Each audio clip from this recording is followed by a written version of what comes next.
বেলা ১২টা। বাংলাদেশ বেতার, খুলনা। খবর পড়ছি আতিক ইশরাক চৌধুরী। খুলনা অর্ণব হত্যাকাণ্ডের তদন্ত এখনো চলমান। দোষীদের শনাক্তকরণে এখনো কাজ করছে পুলিশ। এদিকে দোষীদের সর্বোচ্চ শাস্তি নিশ্চিতে নিহতদের স্বজনকে আশ্বস্ত করেছে মহানগর জেলা পুলিশ। অন্যদিকে প্রশাসনের আশ্বাসে খুলনা ট্যাংক লরি শ্রমিকদের কর্মবিরতি স্থগিত। দাবি পূরণের আশ্বাসে কর্মবিরতি প্রত্যাহার করেছে স্টাফগণ। অন্যদিকে সরকারি কর্মকর্তা-কর্মচারীদের মহার্ঘ ভাতার বিষয়ে এখনো কোনো সিদ্ধান্ত নেওয়া হয়নি বলে জানিয়েছেন অর্থ উপদেষ্টা। জুলাই বিপ্লবের কোটা আন্দোলনে গুরুতর আহত ৬ জনকে উন্নত চিকিৎসার জন্য আজ ব্যাংককে পাঠানো হয়েছে।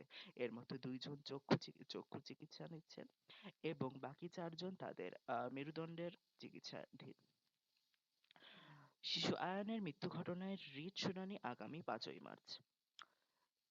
নির্বাচন কমিশনার জানিয়েছেন, আগামী নির্বাচনকে সুষ্ঠু নিরপেক্ষ করার সুবাদে বাড়ি বাড়ি গিয়ে সঠিক ভোটার তালিকা হালনাগাদকরণ করা হচ্ছে।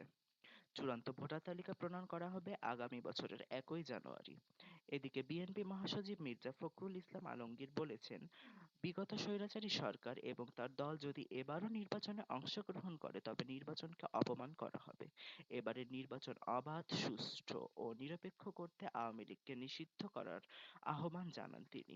সেই সাথে জনগণকে সজাগ এবং তৎপর থাকারও অনুরোধ করেন তিনি। এদিকে নবনির্বাচিত মার্কিন প্রেসিডেন্ট ডোনাল্ড ট্রাম্প জানিয়েছেন, পানামা খাল নিয়ে যেন উভয় দেশের মধ্যে কোনরূপ দ্বন্দ্বের সূত্রপাত না ঘটে। সেই সাথে ইউক্রেন ইস্যু নিয়েও রুশ প্রেসিডেন্ট ভ্লাদিমির পুতিনকে কঠোর হুঁশিয়ারি দেন তিনি। অন্যদিকে চ্যাটজিপিটিকে বহুগুণে ছাড়িয়ে গেছে চীনের কৃত্রিম বুদ্ধিমত্তা প্রতিষ্ঠান ডিপাসিক। এবারে খেলার খবর। আজ দুপুর ১:৩০টায় মাঠে নামবেন রংপুর টাইগার্স ও চিটাগাং কিংস, যেটি বেতারের মাধ্যমে ৮৮.৮ FM এ সরাসরি সম্প্রচার করা হবে। সবশেষে আবহাওয়া। আজ সন্ধ্যা ৬টা পর্যন্ত পূর্বাভাসে বলা হয়েছে, অভ্যন্তরীণ নদীবন্দরগুলোর জন্য কোনো সতর্কবাণী নেই এবং কোনো সংকেতও দেখাতে হবে না। খবর শেষ হলো। আমাদের পরবর্তী খবর প্রচারিত হবে বিকাল ৪টায়। এবারে শুনবেন জনপ্রিয় গানের অনুষ্ঠান ছায়াছন্দ।